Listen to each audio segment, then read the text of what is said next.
पुढच्या महत्त्वाच्या बातमीकडे वळूयात। वसईच्या नायगाव भागातील एक धक्कादायक प्रकार समोर आलेला आहे। मेंटेनन्स न भरल्याने मराठी कुटुंबाला गोळ्या घालण्याची धमकी देण्यात आली।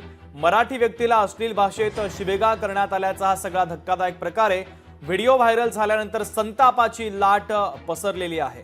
वसई पोलीस ठाण्यामध्ये या संदर्भात आता तक्रार दाखल करण्यात आलेली आहे।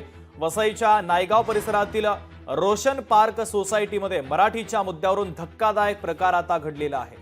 सोसायटीचा मेंटेनन्स न भरल्याने हा वाद सगळा उफाळून आल्याचं पाहायला मिळतंय। वसईच्या नायगाव भागातील हा सगळा धक्कादायक प्रकार आहे।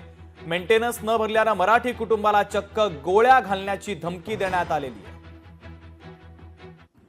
20,000 आपको दे नहीं चलेगा, नहीं चलेगा। तभी भी आप पानी ज्वाइन नहीं नहीं करोगे। करेगा। एटलीस्ट 50% आप दे दो। मैं बोला 30,000। मतलब आपको वो जो रिक्वेस्ट है आपको बता रही हूँ, आपको नहीं, वो नहीं, सब नहीं नहीं, चलेगा, नहीं, आपको नहीं। उतना ही चाहिए। देखो हम आपको प्लेंटी ऑफ टाइम दिया, 3 महीना आपको दिया। हाँ, 3 महीना टाइम 3 दिया। महीना आपको टाइम उसमें दिया। आपने उसमें सुनो ना, आपने मराठी में एक भी नोटिस नहीं दिया। मराठी क्या, मराठी को मारो गोली मतलब क्या है? आपको मराठी को मारो गोली मतलब क्या है? मराठी को मारो गोली मतलब क्या है? म्हणजे तुम्ही महाराष्ट्रात राहून मराठीला गोळी मारा। मी पण चांगली मराठी बोलतोय। चांगली मराठी बोलणं वेगळं आहे। तुम्हाला समजलं चांगली नाही तर मराठी तेव्हा काय बोलणं आली वेगळं तुम्ही? आहे। महाराष्ट्रात तेव्हा राहून तुम्ही तुम्ही मराठीला गोळी थोडा मारा थोडा तुम्ही बोलताय। मला ते शिकवा का? नाही नाही, थोडा थोडा का थोडा बा महाराष्ट्रात राहून तुम्ही मराठीला गोळी मारणार। महाराष्ट्रात राहून तुम्ही मराठीला गोळी मारणार। तुम्हाला रिक्वेस्ट केली आहे, तुम्हाला बोलले पैसे 20,000 तरी पण तुम्हाला नाही करायचं आहे। नाही करणार। नाही करणार ना? चालेल, नाही करणार। ओके ओके, चालेल। नाही, मला काही नाही आता बस। हा ठीक आहे, बस बस बस। आमच्या बहिणींनी सांगितलं की मला इंग्लिश कळत नाही, मला मराठीमध्ये अर्ज द्या।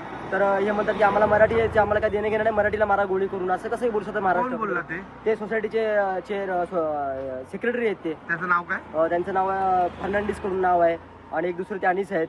हे आम्हाला एवढा त्रास देत आहे सर। महाराष्ट्रामध्ये राहून मराठी माणसांना इतका त्रास होत आहे सर। आमचं जगणं कठीण करून टाकलं या लोकांनी। पाणी कधी पण बंद करतात। माझ्याही घराचं पाणी यांनी कट केलेलं आहे। तर त्यांनी माझं पाणी कट केलं, त्याबद्दल मी त्यांना विचारायला गेले की तुम्ही पाणी कट का केलं? तर मला ते बोलतात तुम्हाला 3 महिन्यापासून नोटीस दिल्या। तर मी म्हटलं नोटीस मला इंग्लिशमधून आल्या, मी तुम्हाला किती वेळा सांगितलं मला इंग्लिश नाही कळत, तुम्ही मराठीमध्ये द्या। तर ते मला बोलले की मराठीमधून नाही तुम्हाला नोटीस देणार। आणि मग मी त्यांना बोलले की तुम्ही मराठीमधून का नाही नोटीस दिल्या? तर बोलतात मराठीला गोळी मारा। मला डायरेक्ट असं बोलले। तर मग मी त्यांना बोलली की तुम्ही असं कसं बोलू शकता ना, तुम्ही महाराष्ट्रात राहतात आणि मराठीला गोळी मारा, असं कुठे लिहिलंय? महाराष्ट्रामध्ये राहतायत तर कमीत कमी एक नोटीस तरी मला मराठीत द्या। त्या नोटीस कळत नाहीत तर। आणि त्यांना मी रिक्वेस्टही केली, रिक्वेस्ट करूनही ते लोकांनी माझं काय ऐकलं? मी लोकशाही मराठी ऐका, पहा, जागरूक रहा।